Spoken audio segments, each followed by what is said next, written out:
क्या इस चीज़ के बारे में आपने कभी सोचा है कि हम एक काम के ऊपर क्यों स्टिक नहीं रह पाते?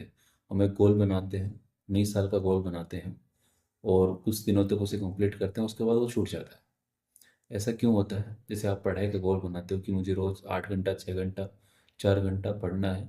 कुछ दिनों बाद, कुछ महीनों बाद वो क्यों छूट जाता है? Because of the lack of consistency. अब कंसिस्टेंसी कैसे छूटती है? कंसिस्टेंसी छूटेगी because of lack of discipline. Discipline हमारे अंदर नहीं होगा तो हम नहीं कर पाएँगे। हालाँकि हम पत्थर के नहीं बने हैं, कभी-कभी वीक में कुछ दिन ऐसे आते हैं हम ना हमारा 100% डेली नहीं दे पाते हैं।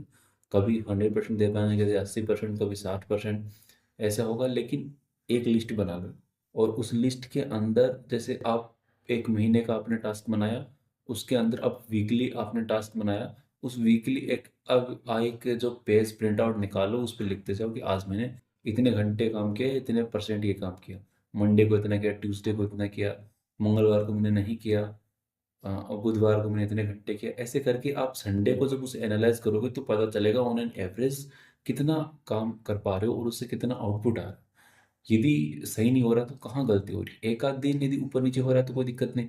ज़्यादा यदि गड़बड़ हो रही है तो उसे इम्प्रूव करने की ज़रूरत है और वो लिस्ट हमें डिसिप्लिन रखेगी, कंसिस्टेंट रखने में मदद करेगी और इसी तरीके से हम अपने गोल को पूरा कर पाएँगे। 100% हम कभी नहीं रह पाएँगे।